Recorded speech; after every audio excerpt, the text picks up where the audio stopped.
Magical Butterfly Spirit here, reacting to Emily D. Baker's recent podcast on the psychic TikToker. I have a lot to say. Oh my gosh, I took notes. I took notes while I was watching the podcast because it's ridiculous. Not Emily D. Baker, by no means. All hail the Queen. I'm talking about this lawsuit and now counter lawsuit because the TikToker, the psychic TikToker, filed a lawsuit after the judgment was put in and the judgment was put in because she didn't respond to the original lawsuit. The lawsuit that she submitted was a lot. Watch, go watch. After you watch this, go watch Emily D. Baker, because I'm not a lawyer and there's no way I could explain it to you properly. And she actually reads the whole thing. But there's some key things that she put in there that I took seriously and personally as a psychic and tarot reader, because what this psychic tarot reader has done, I find detrimental. And on this note, the following video I'm reading is for entertainment purposes only and should be viewed as celebrity gossip and heresy. Everything said in my videos are alleged. I have no eyewitness or on-hand accounts of any words or actions mentioned outside of the podcast that I just watched. Please take all information and give it with a proverbial grain of salt, and please use your own discernment. That being said, let's enjoy ourselves while watching this. I have not used my disclaimer in a very long time.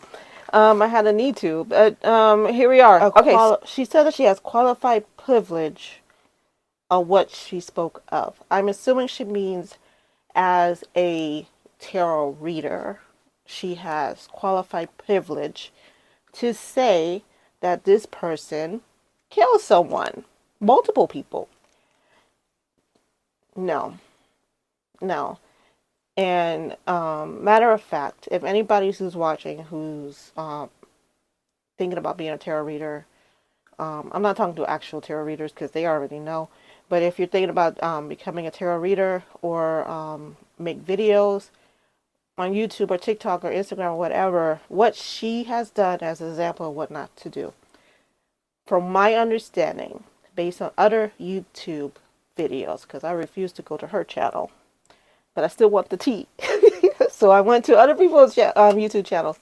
She went on the school's website and she went through, picked out the professor and made a connection with that professor with the student slash friend that was already involved in the case, because I believe he called the police or knew of the friends or something. He was already connected in some way, right? Not as the killer or suspect, but because of his connection to the people who tragically was killed. And she created a narrative, allegedly created a narrative of this professor and this student friend, the guy, and their secret relationships.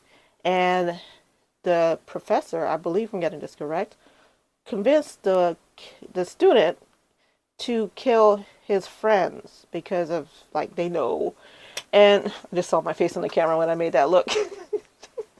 And it's like, no, that's not how it works. That's not how it works. And it's actually why I don't touch, like if someone contact me, can you, for example, can you tell me who killed my brother? I'm like, no, I can't do it.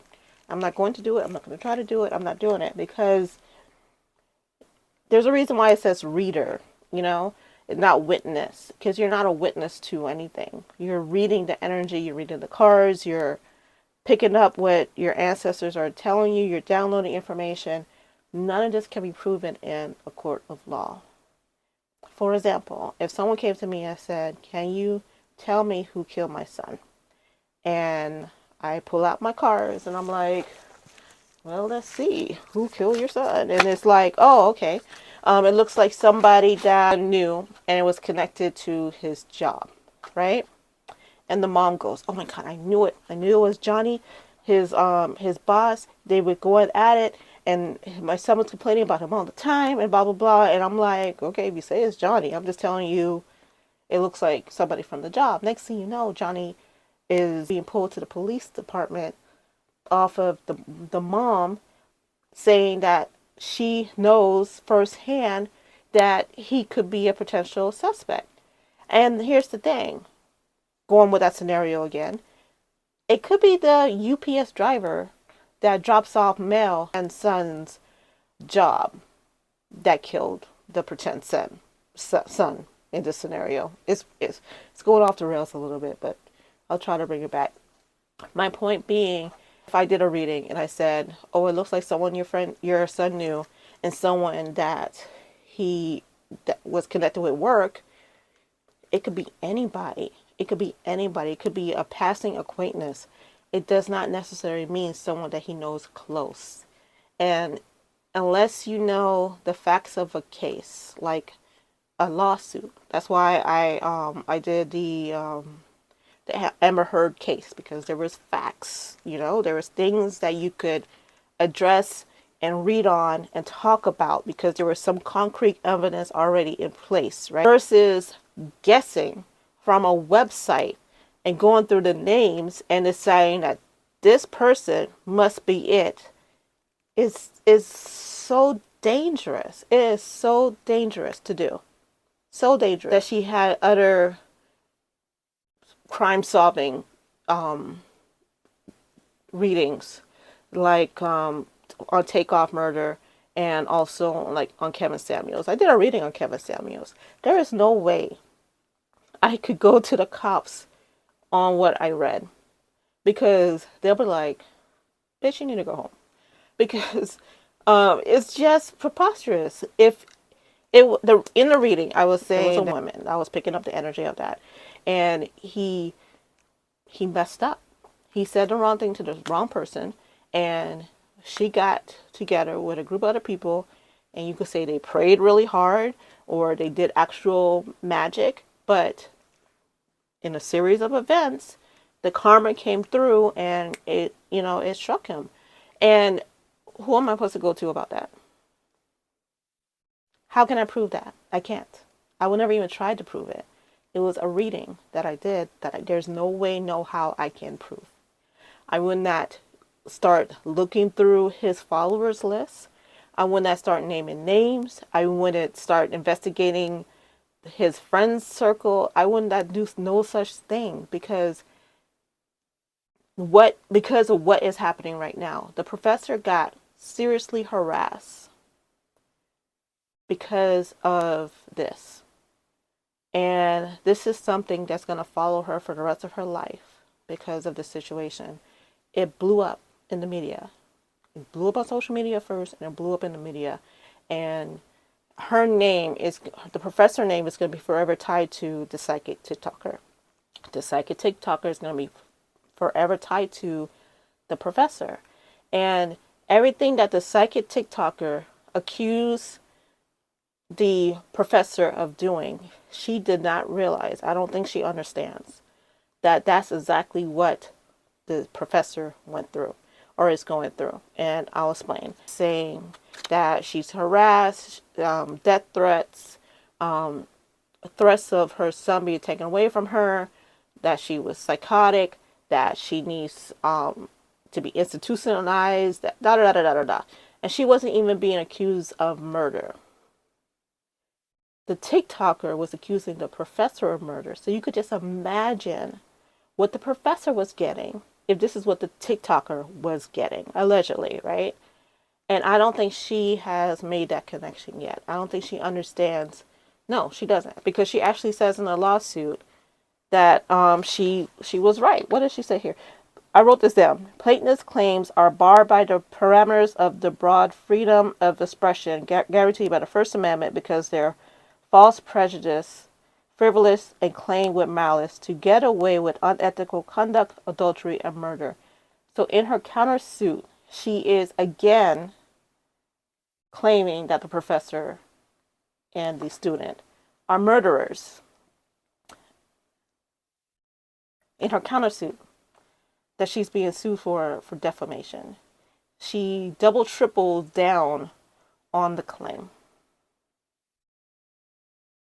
She also says Rebecca Schofield, which is the professor, is at least 51% at fault for her being accused of allegations. Talker is 100% at fault for being accused of allegations because she went above and beyond what you will see a professional psychic tarot reader do. All right, Aphrodite, great YouTuber tarot reader. He does a lot of celebrity readings and crime cases, and he never crossed a line like this. Never. And she's saying that she does this, she didn't do this for views, like she mentioned that in the lawsuit.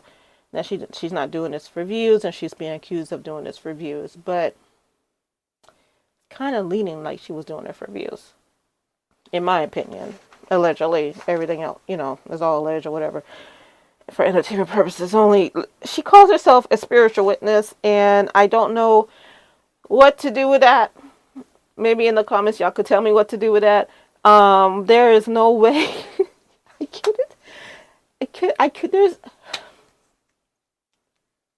I could be a spiritual witness in church. I could be a spiritual witness right here.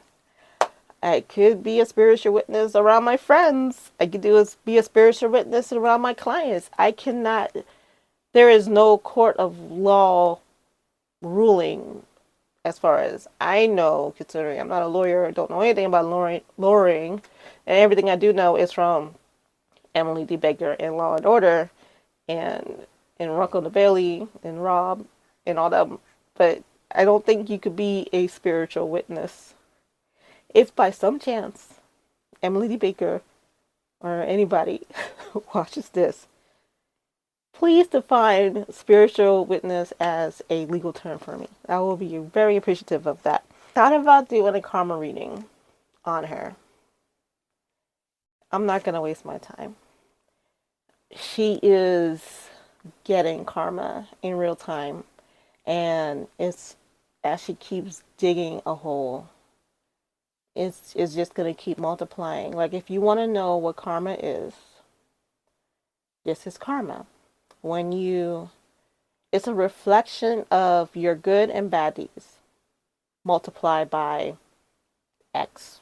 1x, 2x, 3x, 10x, 100x. It does, you know, it could be limitless. It could go on to this lifetime, another lifetime, and so forth. Again, that's me being a spiritual witness.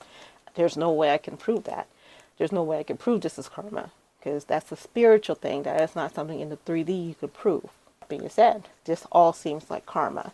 So, as a spiritual witness, I'm gonna end this video. Thank you for watching. If you're not already subscribed, please do so. If you like this video, please hit that like button. You know, ching. To my current subscribers, double check to see if you are subscribed, because YouTube is doing that weird YouTube thing where they decide who's a real person and who's a bot, and they delete subscribers. So, I love YouTube. Thank you guys for watching. Until next time.